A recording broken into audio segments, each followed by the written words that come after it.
ঘরে একটি মাত্র ডিম থাকলে এই মজাদার রেসিপিটি মাত্র 5 মিনিটে বানিয়ে নিতে পারেন। আসসালামু আলাইকুম এভরিওয়ান, সবাই কেমন আছেন? আশা করছি সবাই অনেক বেশি ভালো আছেন। তো আজকের আয়োজনে থাকছে ডিমের ডোনাট। আর সবচেয়ে মজার ব্যাপার হচ্ছে মাত্র 5 মিনিটে কিন্তু আপনারা চা বসিয়ে রেখে ঝটপট এই নাস্তাটি বানিয়ে নিতে পারবেন। অতিথি আপ্যায়ন থেকে শুরু করে সকালে কিংবা বিকেলের নাস্তায় কিংবা বাচ্চাদের টিফিনে কিন্তু খুব সহজে বানিয়ে নিতে পারবেন এই মজাদার রেসিপিটি। আর এটা কতটা সফট এবং নরম সেটা দেখিয়ে দিচ্ছি। এটা ভিতরের সাইডটা কিন্তু কেকের মতো, যা মুখে দিলেই মিলিয়ে যাবে। তো রেসিপি ভালো লাগলে চ্যানেলটি সাবস্ক্রাইব করে আমাকে সাপোর্ট করবেন। ভিউয়ার্স, একটি বলে আমি 1 কাপ পরিমাণ সুজি নিয়ে নিলাম, আর ওই কাপ দিয়ে মেপে হাফ কাপ করে ময়দা আর চাউলের গুঁড়ি অ্যাড করে নিলাম।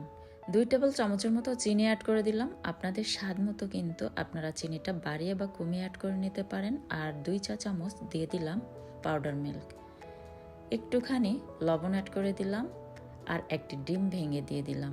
আর আগে থেকে জাল করা দুধ আমি হাফ কাপের মতো অ্যাড করে দিলাম।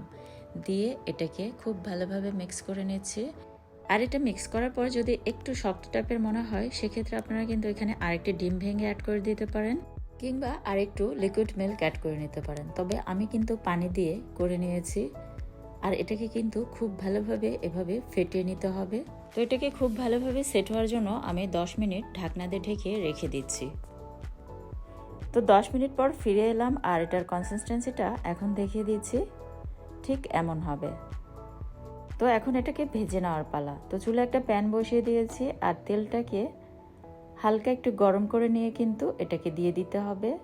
একদম খুব বেশি গরম করা যাবে না প্রথম অবস্থায়। তারপর এগুলিকে ছেড়ে দেওয়ার পর চুলার পাওয়ারটা মিডিয়ামে রেখে একটু টাইম নিয়ে এগুলিকে ভেজে নিতে হবে। আর এগুলিকে তেলে ছেড়ে দেওয়ার পরপরই কিন্তু একদম ফুলে ডাবল হয়ে যাবে। তো দেখতে পাচ্ছেন কতটা ফুলে গিয়েছে। তো এটার কালারটা যখন ব্রাউনিশ টাইপের হয়ে আসবে, ঠিক সেই সময় আমি এগুলিকে একটি জালি চামচের সাহায্যে তুলে নিচ্ছি। ভিউয়ার্স, আমার ফেসবুক পেজ এবং ইউটিউব চ্যানেলে কিন্তু আরও বিভিন্ন ধরনের রেসিপি ভিডিও আছে, চাইলে সেগুলিও ট্রাই করতে পারেন।